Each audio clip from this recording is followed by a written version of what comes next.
এই জন্য মৃত্যুকে মনে রাখা, আখিরাতকে মনে রাখা, কবরকে মনে রাখা, কিয়ামতকে মনে রাখা, হাসরের মাঠকে মনে রাখা, এটাই আমাদের জিন্দেগির পুঁজি। আর এই কোরআনুল কারীমের মধ্যে আল্লাহ তাআলা এটাই বারবার বারবার মনে করায় দিয়েছে। আল্লাহ বলছে, বান্দা যাই করো শুধু এদ্দুর মনে রাখো, এটা থাকবে না, এটা থাকবে। দুনিয়া যতই সাজাও বান্দা মনে রাখো, তুমিও থাকতা না, দুনিয়াও থাকতো না।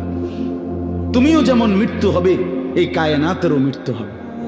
এই দুনিয়ার প্রত্যেক মানুষের মৃত্যু হলে সেটারে মৌত বলে, আর একদিন গোটা সৃষ্টি জগতের মৃত্যু হবে, সেটারে কিয়ামত বলে, সেটারে কিয়ামত বলে। কেউ থাকবে না, আল্লাহ কথাটা বারবার মনে করাইছে। তোমার যেমন মৃত্যু হবে, সৃষ্টি জগতেরও মৃত্যু হবে। ইযাস সামাউন ফাতারাত বা ইদাল কাওয়াকিবুন তাসারাত। আল্লাহ বলেন ইযাস শামসু কুফিরাত। আল্লাহ তাআলা এভাবে বারবার বলছেন ইযাস সামাউন শাক্কাত, আসমান ভেঙে যাবে, চূর্ণ বিচূর্ণ হয়ে যাবে, তারকারাজি খসে খসে পড়বে, সূর্য চন্দ্র আলোহীন হয়ে পড়বে। আল্লাহ তাআলা বলেন ইদা রাজ্জাতিল আরদু রাজ্জা, জমিন পাউডারের মতো রেজা রেজা পাউডার হয়ে যাবে। আল্লাহ তাআলা বলছে পাহাড়গুলো তুলার মতো ধুলির মতো উঠতে থাকবে। আল্লাহ বলছে, বান্দা একদিন আমি গোটা কায়নাত আমি শেষ করে দেব, আমার সংসার আমি গুছায় ফেলবো, আমার এই কায়নাত আমি আল্লাহ তাআলা ইসরাফিলের সিংহার ফু দিলে আমি আল্লাহ তাআলা গুটিয়ে ফেলবো। এই কথাটাই আপনাদের সামনে এখানে আমি শুনাইতে চাই, এই অল্প একটু শুনে। পবিত্র কোরআনুল কারীমের 30 নম্বর পারা, কোরআনুল কারীমের 99 নম্বর সূরা। সূরাটির নাম হচ্ছে সূরায়ে জিলজাল। এই সূরাটি ছোট্ট সূরা, মাত্র 8টা আয়াত। এই 8 আয়াত বিশিষ্ট এই ছোট্ট সূরাটি আমি আপনাদের সামনে তেলাওয়াত করেছি। অল্প কিছুক্ষণ সময়, কোনোভাবেই আমি দেরি করতে চাই না, অল্প একটু সময় ইনশাআল্লাহ এই আয়াতগুলোর তরজমা এবং তার সাথে প্রাসঙ্গিক সামান্য কিছু কথা আমরা আরজ করতে চাই। আল্লাহ তাআলা আমাদেরকে তৌফিক দান করেন। নওজোয়ান ভাই সকলের কাছে অনুরোধ, ভাই শতভাগ এই অল্প একটু সময়, আমি আসলেই দেরি করব না ইনশাআল্লাহ, মনোযোগ দিয়ে শুনলে ভালো হবে। আমি অনুরোধ করলাম যে বিশেষ করে হাতে যেই মোবাইলটা, এটা নিয়ে ব্যস্ত হইও না ভাই। মোবাইলটা দিয়া রেকর্ডও করার দরকার নেই, মোবাইলটা একদম বন্ধ রাখে, মানে এটার প্রতি বেখবর হয়ে আল্লাহর কথা মনোযোগ দিয়ে শুনলে ভালো। এটা একটা জরুরি বিষয়। আসলে যিনি যতটা আন্তরিকতা দেখায় আল্লাহর কথা ক্ষেত্রে, আল্লাহ তাআলা তার ততটা পরিবর্তন নসিব করে। নিজে কোনো রকমের গাফলতি খামখেয়ালি করলে, অবজ্ঞা করলে আল্লাহর কোরআন তার থেকে আসে না, পরিবর্তন আসে না। এটা অনেক গুরুত্বপূর্ণ। আমরা ছোটবেলায় যখন মাদ্রাসায় পড়তাম, তখন আমাদের উস্তাদরা আমাদেরকে সব সময় বলতেন যে ইলম, কোরআন সুন্নাহর ইলম, আল ইলমু লা ইউতিকা বা'দাহু লা তুতিকা বা'দাহু হাত্তা তুতিয়াহু কুল্লাহ। তুমি যদি তোমার পুরা নিজেকে সঁপে দাও ইলমের জন্য, তো ইলম তোমাকে কিছু দিবে। তোমার নিজেকে দিয়ে দাও পুরা, তাইলে ইলম তোমাকে কিছু দিবে, অর্থাৎ সামান্য হবে। কোরআন সুন্নাহর ইলম এতটা দাম, এতটা দাম, পুরা জিন্দেগি দিয়ে দিলে এরপরে সামান্য কিছু ইলম হইতে পারে। একজন বিশ্ববিখ্যাত বুজুর্গ আলেম ছিলেন আমাদের এই হিন্দুস্তানে, ভারতীয় উপমহাদেশে, হযরত মাওলানা মনজুর নোমানী রাহমাতুল্লাহ আলাইহি। তিনি বলতেন, তালেব ইলম ছাত্রদেরকে বলতেন, নসিহত করতেন যে তালেব ইলমরা তোমরা ইলমের জন্য নিজেকে ওয়াকফ করে দাও, ওয়াকফ করে দাও। ওয়াকফ করা মাল যেমন আর কোনোদিন ফেরত নেয় না, তোমার নিজেকে এরকম ইলমের জন্য, আল্লাহর জন্য, দ্বীনের জন্য ওয়াকফ করে দাও। যার মাওলা আমি কোনো দিন আর সুখে থাকি দুঃখে থাকি, কিছু পাই বা না পাই, খাইতে পাই বা না পাই, তোমার দ্বীনের জন্য, ইলমের জন্য, কোরআন সুন্নাহর জন্য আমাকে ওয়াকফ করে দিল, ওয়াকফ করে দিল। এরকম হওয়া উচিত, এরকম হওয়া উচিত। তিনি উদাহরণ দিয়েছেন যে পূর্ববর্তী জামানায় আল্লাহর প্রিয় বান্দা বান্দিরা পেটে থাকতেই নিজের সন্তান আল্লাহর জন্য ওয়াকফ করে দিত। কোরআন শরীফে এটার উদাহরণ আছে। হযরত মরিয়ম আলাইহিস সালাম, আপনারা সবাই নাম জানেন, ঈসা আলাইহিস সালামের মা। এই মরিয়ম, উনার আম্মা যিনি ছিলেন, মরিয়ম আলাইহিস সালামের মা হযরতে হান্না বিনতে ফাখুস, হান্না ওনার নাম। এই উনার ব্যাপারে কোরআন শরীফে আছে যে উনার পেটে যখন বাচ্চা আসছে, মানে পরবর্তীতে যেটা মরিয়ম, এই পেটে বাচ্চা থাকতেই তিনি আল্লাহ তাআলার কাছে বলছেন, ইন্নী নাযারতু লাকা মা ফি বাতনি মুহাররাম, আল্লাহ আমি মান্নত করলাম আমার পেটের সন্তান আপনার জন্য ওয়াকফ, আপনার দ্বীনের জন্য, মসজিদের খেদমতের জন্য, দ্বীনের জন্য ওয়াকফ। এই জন্য আসলে বাস্তবতা এটা, আপনি কিছুক্ষণের জন্যই বসলেন, তো এটুকুও মনোযোগী হইতে হবে। নিজের পুরা দিল, কান, চোখ, কোরআন শরীফে আছে আল্লাহ তাআলা বলছেন, কেউ যদি তার দিল, কান এবং চোখ তিনটা একসাথ করে, তো আল্লাহ তাআলা বলে নিশ্চয়ই তার জন্য আল্লাহর কোরআনের মধ্যে উপদেশ এবং নসিহত আছেই আছে। ইন্না ফি যালিকা লাযিকরা লিমান কানা লাহু কলবুন আও আলকাস সামআ ওয়া হুয়া শাহীদ। মনোযোগী হইতে হয়, আপনি মাতবরি করলে হয় না। হুজুররা আর বলবেই কি, জানে কি, না না, আপনি বহুত কিছু জানেন, তো আপনি এগুলো জানেন না। এই জন্য কেউ অহংকার করতে নাই, মাতব্বরি করতে নাই, নিজেকে শতভাগ বিনয়ের সাথে, আদবের সাথে কোরআন এবং সুন্নাহর সামনে পেশ করতে হয়। তাইলে কিছুটা হয়, কিছুটা পরিবর্তন নসিব হয়। এটা বহুতই জরুরি বিষয়, বহুত গুরুত্বপূর্ণ বিষয়। হাদিসের মধ্যে আছে হযরত জিবরাইল আলাইহিস সালাম মানুষের আকৃতিতে নবী সাল্লাল্লাহু আলাইহি সাল্লামের কাছে আসছেন। জিবরাইল আয়েশা নবীজির সামনে এভাবে বসছেন যে একেবারে নামাজের সুরতে যেভাবে বসে। নবীজি সাল্লাল্লাহু আলাইহি সাল্লামের হাঁটু মুবারকের সাথে মুখোমুখি করে হাঁটু মিলাইয়া বসছে। তো ফলে কি হইছে? ফলে নবীজির হাঁটু মনে করেন এদিকে, উনি এদিকে হাঁটু একদম বরাবর করে বসছে। এখন হাঁটুও বরাবর, বুকও বরাবর, চোখও বরাবর, ঠিক না? আমরা দুইজন যদি এরকম মুখোমুখি বসি, উনি আমার দিকে, আমি ওনার দিকে, একদম হাঁটু বরাবর করে, তাহলে দুইজনের দিল, বুক, চোখ, পুরা চাহনি সব বরাবর। এরপরে তিনি আল্লাহ নবী সাল্লাল্লাহু আলাইহি সাল্লামের কাছে জানতে চাইছেন, মাল ঈমান, ইয়া রাসূলুল্লাহ ঈমান কি? নবীজি উত্তর দিছেন। মাল ইসলাম, ইসলাম কি? নবীজি উত্তর দিছেন। মাল ইহসান, ইহসান কি? নবীজি উত্তর দিছেন। মাতাস সাআ, কিয়ামত কখন হবে? নবীজি বলছেন তুমিও জানো না, আমিও জানি না। বলছেন ওমা আমারাতুহা, কিছু আলামত বলেন, কিয়ামতের চিহ্ন বলেন। তো নবীজি উত্তর দিছেন। এরপরে জিবরাইল আলাইহিস সালাম চলে গেছেন। আল্লাহ নবী সাহাবীদেরকে বলছেন হাযা জিবরাইল, এই যে মানুষের আকৃতিতে এতক্ষণ বসা ছিল, এই জিবরাইল। ইউআল্লিমুকুম দীনাকুম, তোমাদের দ্বীন তোমরা কিভাবে গ্রহণ করবা, তোমরা কিভাবে দ্বীন শিখবা, এর পুরা প্র্যাকটিক্যাল নমুনা এই মাত্র জিবরাইল তোমাদেরকে দেখায়।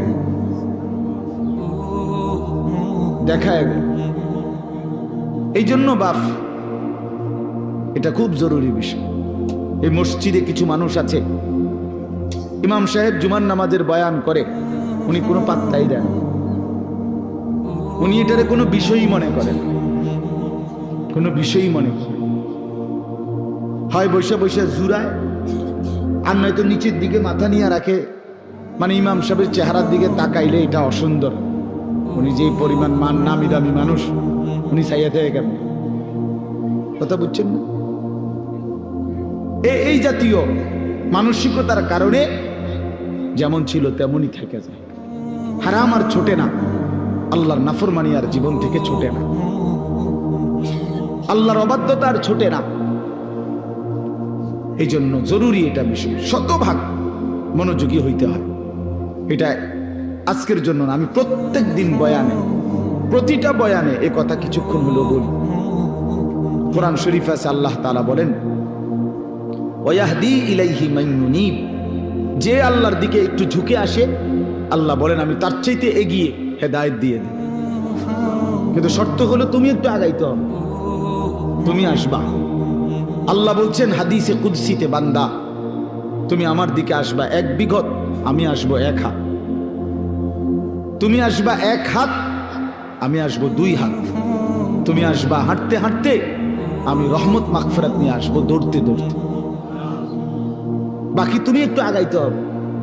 জাগাত বইয়া মাতবরি করলে হইতো না, মাতবরি করলো বিনয়ী হইতে হবে।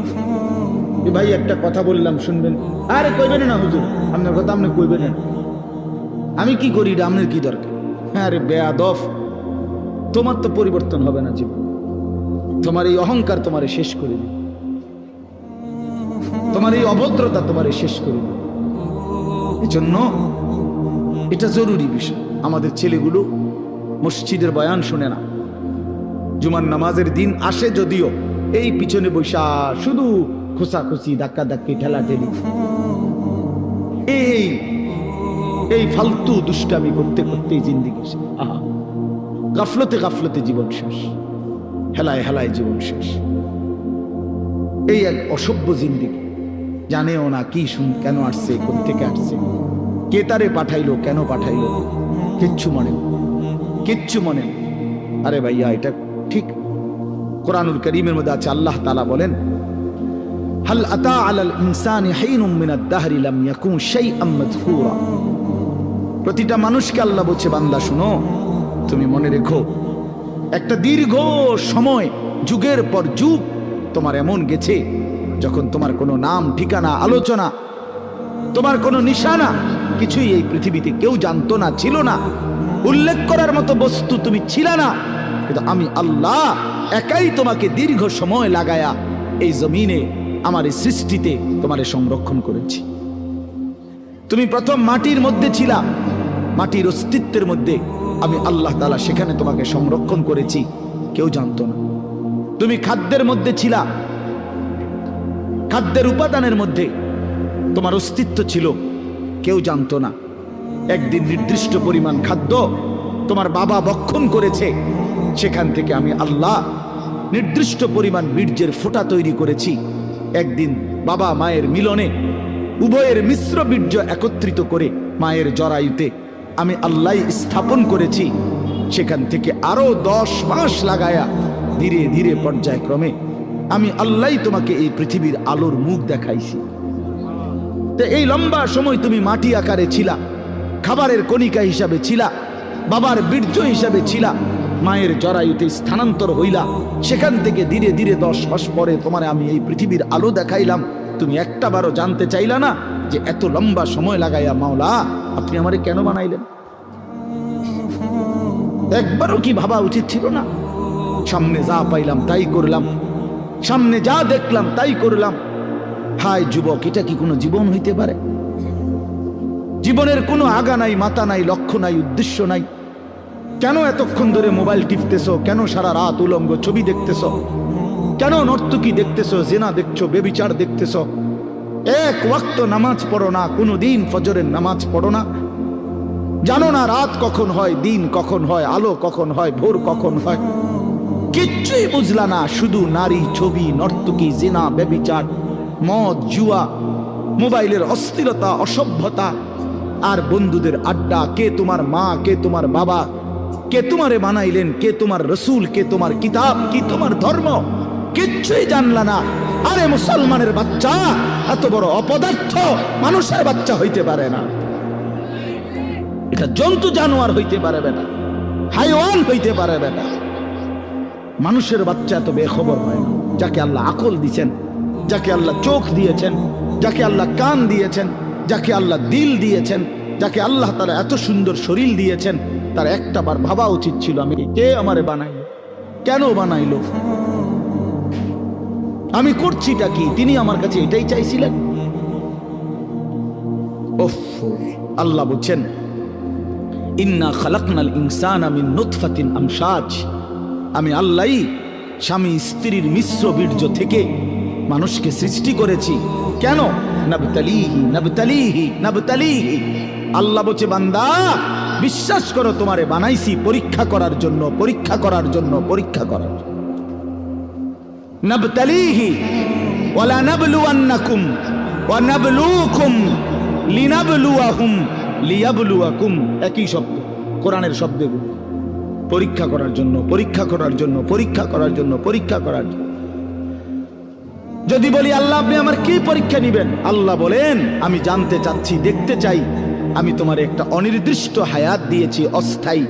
একে তো এই পৃথিবী তোমার জন্য স্থায়ী না, দ্বিতীয়ত যেটুকু হায়াত দিছি তাও অনির্দিষ্ট। একে তো তুমি স্থায়ী থাকবা না, দ্বিতীয়ত যে কয়দিন থাকবা তাও জানা না।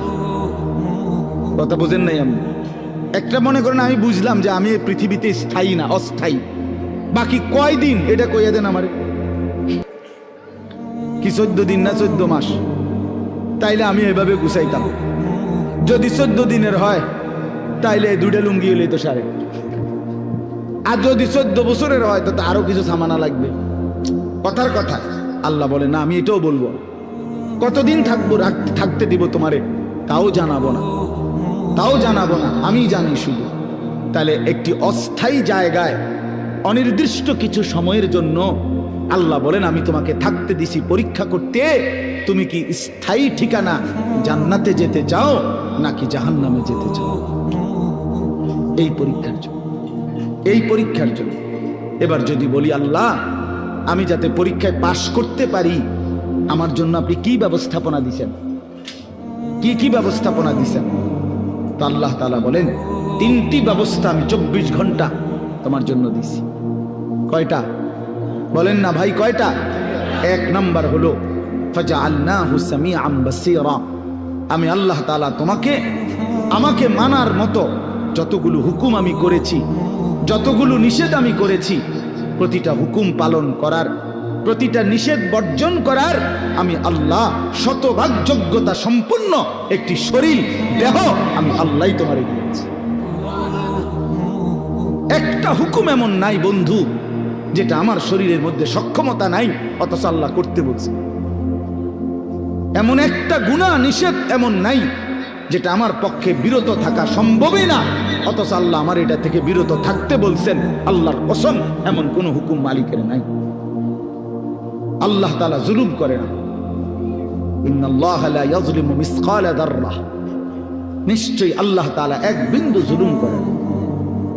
মনে করেন আমারে আল্লাহ বলছে রুকু দিতাম, এখন আমার কোমরে বাঁকা হয় না, তাইলেন আমি বলতাম যে আপনি আমার দেখতেছেন আমার কোমরটাই ভাঙে না, আপনি আমারে রুকু করতে বললেন, এটা তো জুলুম করলেন। এখন কি বিষয়টা এমন? কথা বলেন না কেন? আমারে আপনি সেজদা দিতে বললেন, আমি তো নিচের দিকেই যাইতে পারি না, আমার বানাইলেন তাল গাছ, আমারে বললেন সেজদা দিতে, তাইলে না এটা জুলুম হইতো। কিন্তু আমার আপনার শরীরের মধ্যে এই যে কনুই ভাঙ্গে, হাঁটু ভাঙ্গে, কোমর ভাঙ্গে, বাঁকা হয়, এটা কেন দিলেন? তো আল্লাহ তাআলা সেজদা করার যোগ্যতা দিলেন। তার একটি বিধান বলেন, একটি, ওযু, গোসল, নামাজ, রোজা, হজ, যাকাত, জিকির, তেলাওয়াত, দান, সাদাকা, গুনাহ থেকে বাঁচা, হারাম থেকে বাঁচা, চুরি, ডাকাতি, জিনা, ব্যভিচার, মদ, জুয়া, সুদ, ঘুষ, অশ্লীলতা, বেহায়াপনা থেকে ফিরে আসা, কোনটার যোগ্যতা আমার শরীরের মধ্যে নাই?